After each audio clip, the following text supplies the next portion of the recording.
Mr. Tony Frazier of Frazier Home Design. He's brought us out to this beautiful location here, 1617 Ridge Road here in Raleigh, North Carolina. And Tony here is going to give us a walkthrough, kind of explain his process and what went into designing this beautiful home here.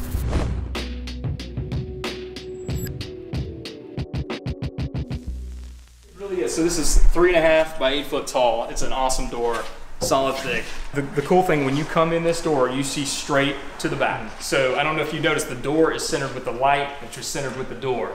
And so you walk straight in, again, 1 room deep. So you see light here and you see light there. These are accordion doors. So this is indoor, outdoor living here. So you can open up these doors and you can push this down and this opens up all the way. That's incredible. And so you have this door, this is your everyday door that you can use. And then whenever you're entertaining, you can open up these doors. They open up wide.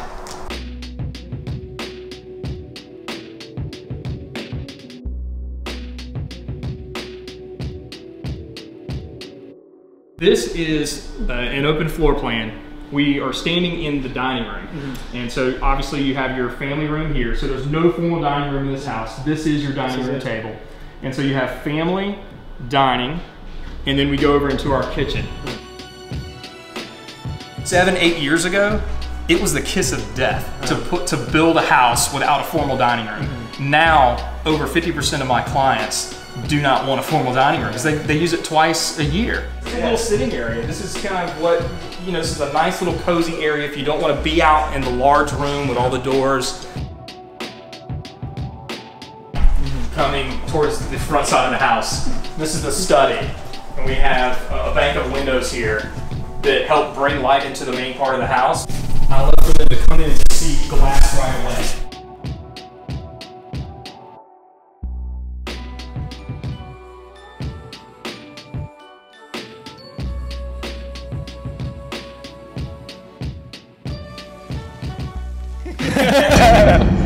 Are you ready? Tony Frazier with Frazier Home Design. We're a small residential design company in Raleigh, North Carolina. And we design homes for builders as well as clients or homeowners. And so a homeowner will come into us, sit down, share their dream, their ideas, and how they live and how they entertain. And we'll create a design for them, create a custom plan, and then bid that out to builders, and the builders build from those plans. That's awesome. So I know you have a pretty interesting story. So this wasn't anything that was super predetermined. It was kind of, you mentioned you went to Wake Tech. What is that story? Maybe take us back to how this all got started for you. So before that, I was always into art as a kid. I was always the kid like drawing in class, and I would go home and I would draw all night, and I just loved art. It never really related to architecture at all. But I was my family is in the construction industry. So my dad set tile. So I would go out on job sites with him and get really familiar with the construction site. I would help him a little bit, but mainly I'd be out in the front yard burning trash or something, you know? And so I had a sense of the construction industry early on. My grandfather's a civil engineer, and he lived in Cary, North Carolina. And so I was constantly entrenched in construction around me. And my brother is 7 years older, was in construction as well. So he, right out of college, he went and started working for a construction company. So again, 7 years younger than him. So I got a really good feel of construction early on. Even then though, even in high school, I didn't really know that I was going to go in architecture.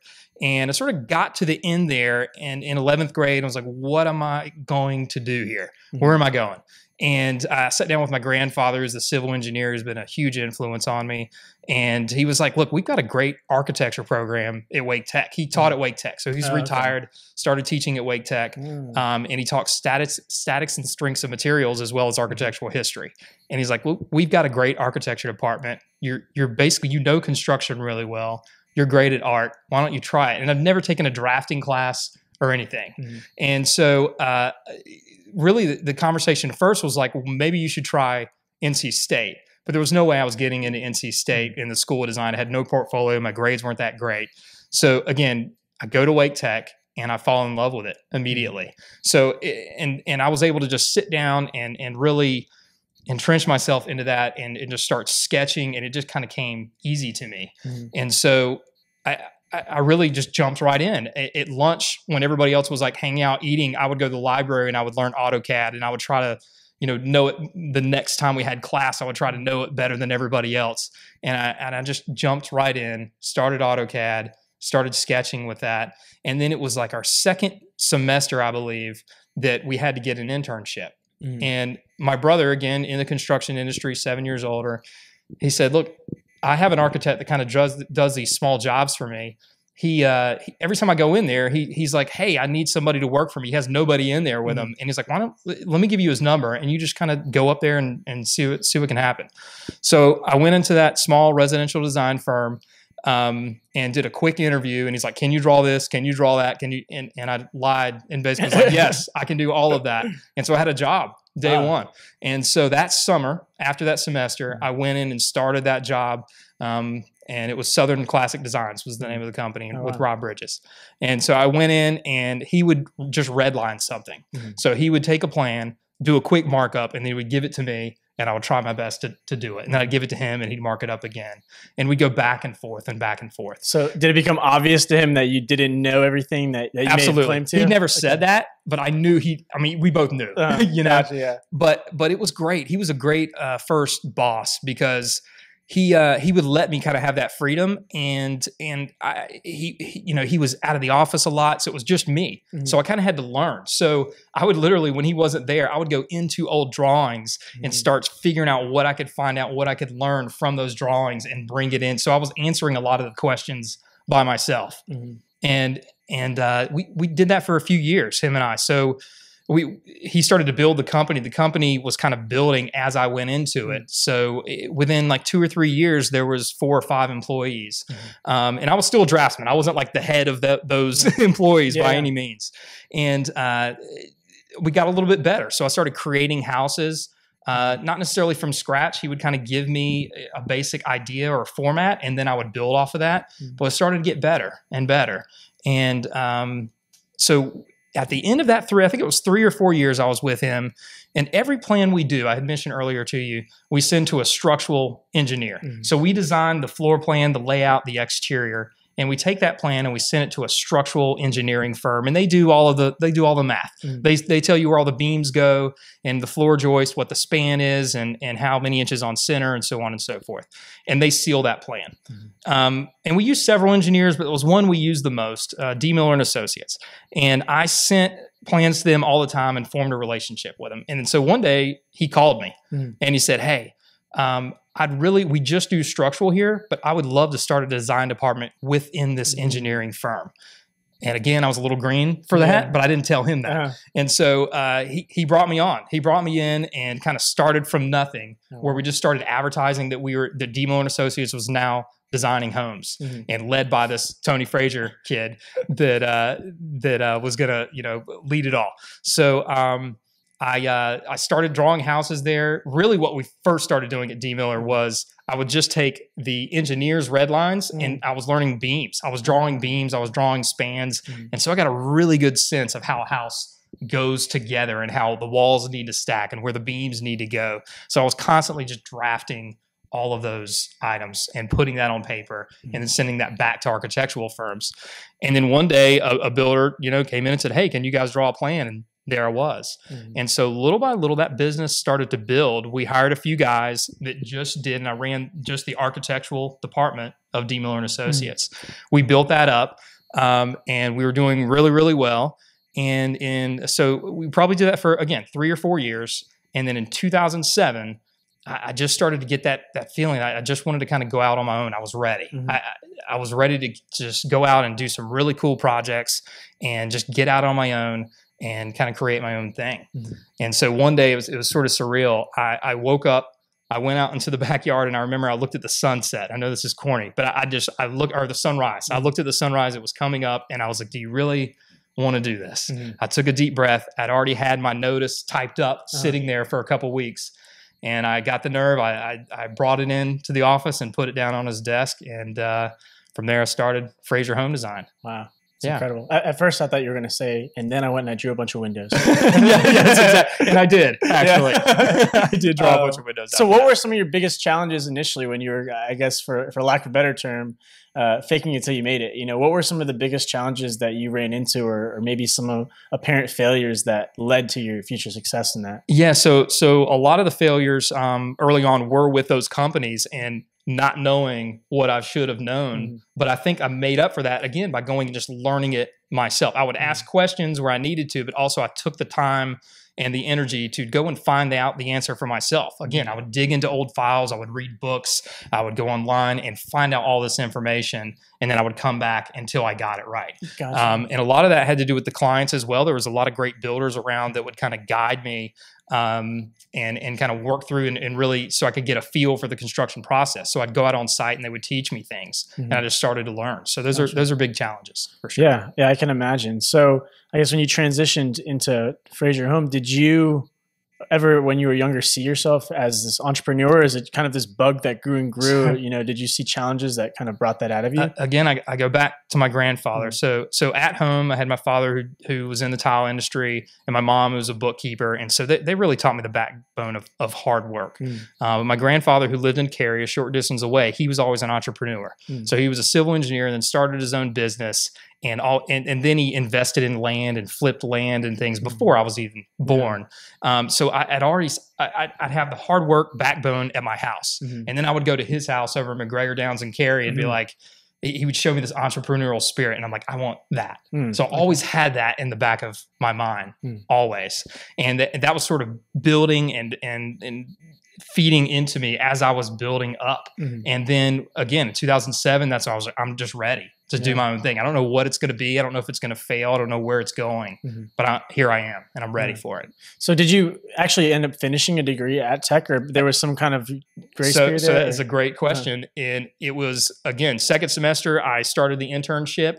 And then after that, I thought about going back, and I was like, you know what? I was a young kid, a young, dumb kid. And I was like, I'm making like double what all my friends are making. Why do I need to, oh, wait a minute. You don't need to finish Wake Tech to design houses. I can just design houses right now. So I wish I would have finished, but really I just stopped right then and there and just kind of went out into the world of doing it. Gotcha. So you just said something interesting to me that you wish you would have finished. Is there any particular reason for that? I feel like I missed the college experience. I feel like I'd probably be more well-rounded, but I had to work a lot harder to get here for sure. Interesting. So do you see that as like kind of a setback, or do you think that experience kind of shaped you into the learner that you became, having to learn on your own? Right. I know for me personally, I was not a great student to where I was necessarily book smart, but I was the same way where I was just very curious. And so I'd use these resources. Were you very similar in that capacity? Absolutely. Yeah. So that kind of shaped, it's like, all right, it's not going to come to me. I need to learn it on my own. So I was constantly pushing to learn things on my own and to do research. And I continue that to this day. So what does it look like now, moving forward? What do you see as the future of Frazier Home? I know you've had some success on Instagram and some of these newer platforms that really have nothing to do necessarily with home design, but that are interesting, especially when we talk about entrepreneurialism and especially in this day and age. Well, I think the coolest thing about Instagram right now and where we're going is where we used to just be in the triangle, and somewhat on the East Coast. Now I'm getting calls from Nashville. I'm getting calls from Austin. I'm getting calls from across the country, all over, asking me about house plans. Do I sell house plans, or would I design them a house plan? So it's just now starting, and I don't know where it's going to be in 2 years or 5 years, if it goes anywhere, or maybe it transforms. But I think I would like to spread out a little bit and have the opportunity to design more throughout the country and to do more detailed houses and more well thought out houses. And just kind of, so right now we draw houses that are all over the board. We do more stock plans. We draw smaller homes. We draw houses that are just a little more economical, but we also have a large part of the company that does just detailed, well thought out designs that we monitor throughout the construction process and put a lot of thought into.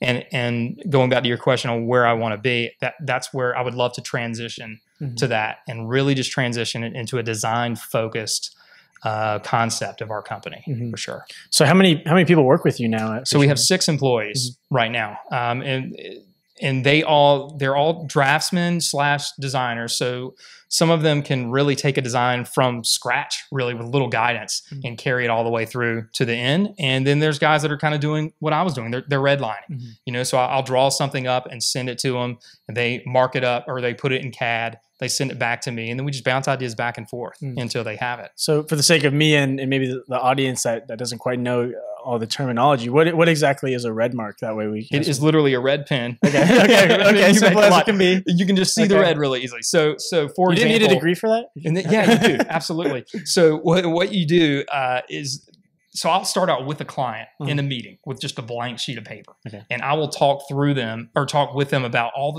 how they entertain, who lives in the house, and kind of go back and forth with all of that.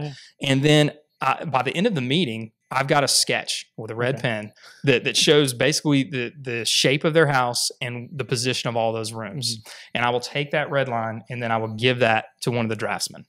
They will put that into the computer and put their little spin on it as well. And they have great ideas, and we work back and forth to get just a great product. They then print out, show it to me. We sit down, we bounce ideas back and forth. And so we may go back and forth several times before we send that to the client. So we get the plan, send it back to the client, and then the client, makes comments, and then we go back and forth until we form the house. Very cool. Yeah. What are some of the, I guess, interpersonal skills that are required to kind of do that? I know as someone that does videography and art and goes through revision processes, that can oftentimes be frustrating. What are some of the things that you've had to kind of learn in that department? Again, patience. I mean, and everybody's different. Look, there's some clients that they come in day one and know exactly what they want. And then you just kind of go through the process and there's a little back and forth. There's also clients that will get into the middle and then, show it to some other people or see something else or say, you know what, instead of the master down, I think I want the master up. And that, we try not to make that frustrating. It's just part of the process, because really in the end, we're trying to give the client a home that they can live in. It's not just a job or just a project. It's really, it's their home. It's their life. So we're trying to step back from that, have a little patience, and really look at the big picture and design them a home that fits them the best. And again, some people have a straight line where they go there, and some people zigzag a little bit before they get to the end point. Yeah. So I know you mentioned when we were walking around earlier, your heart is really in the exterior. What are some of the other components and maybe why exteriors for you? I feel like it's a great way to express, the most people see the exterior as they drive by. So I think it's a great way to kind of stand out and be different. So we really focus on timeless exteriors and exteriors that, again, stand out a little bit, where I can envision somebody driving down the street and going, oh, just the house, there's a house, there's a house. Oh, wow, what is that? And that's what I'm going for. Or the person that takes a different route to work every day just to pass by that house. And again, I had mentioned earlier that I really just love the idea of sort of shaping the way Raleigh feels and maybe adding a better architectural element to Raleigh, something that fits in better with the community, but also stands out a little bit. And also I have this cheesy idea of my grandkids driving by one day and seeing these exteriors of these houses and saying, my grandfather did that. Yeah. What is, I guess, the most fulfilling part of your job right now?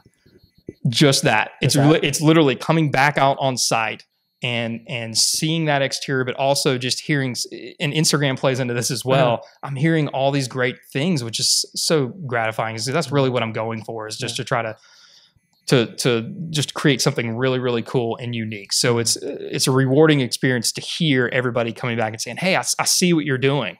I love what you're doing. And I love the way that it's helping Raleigh and shaping Raleigh. Yeah. So it's awesome. Yeah, that's awesome. So one of the last questions I'll ask, and you've probably heard this on some of the interviews we've done, but we like to ask it because it's interesting. But if there was a billboard and maybe on the Beltline or somewhere in Raleigh that you knew hundreds of thousands of people would see, what would it say, or what would be on it besides a plug for Frazier Home Design? No. Probably. And this is going to sound funny coming from a designer or typical, is create something. I think that everybody has something inside that they could create or bring, no matter what it is, that could help, again, shape their community or do something, whether it be an architectural design or just anything artistic that they can bring out. So create something. Yeah. Yeah. I guess something interesting to think about, and I think of my own memories of me like doodling and listening to music and things I did as a kid. What did you see yourself doing when you were a kid? You know, I'm sure you I was played an with artist. pens. And Yeah. I just wanted to draw like Charlie Brown cartoons or something. Like I just wanted to create cartoons. That was it. I mean, I just loved art, was always drawing, and I just that was my big influence was like cartoons or comic strips or things like that. Does that play into what you do now? Do you have other influences or hobbies that kind of play into your design thought process? My hobbies now are really just reading architectural books and bringing in a lot of, you know, ideas or architecture that's just been around for a long time. So I'm constantly exploring all this architecture and bringing those elements to it. So really, again, my hobbies are reading architectural books and driving around looking at houses, and that keeps me plenty inspired. Gotcha. So maybe for people out there that might see a little bit of themselves in some of the stories you shared, what would your advice be to maybe that 17 or 18-year-old that's like, I have no idea what I want to do, and you know, I like to draw and houses are cool, you know, what would I don't know that I can give them advice to point them in the right direction, but I will say this: when you find your direction, work harder than the next guy. You have to work really, really hard, especially if you're not going to go to school. You have to work double as hard as anybody else. And so that's the main thing, is get up every single day and work your hardest and work like somebody's chasing you every single day. Yeah. I definitely believe that because you said it a bunch of times. Right. I think maybe that would be up in the subtext of the billboard, like work like someone's chasing you. Someone's coming. And that's what I constantly do. My fear, or it's constantly on my mind, is that somebody's going to come and kind of take everything away, or somebody's going to be better, and then Frazier Home Design doesn't exist. So I work every single day, all day, like somebody's chasing me. That's incredible. Well, thank you again for spending time with us and sharing this beautiful home with us. Yeah, absolutely. Thank you, guys. It was fun. Thanks, Tony. Yeah.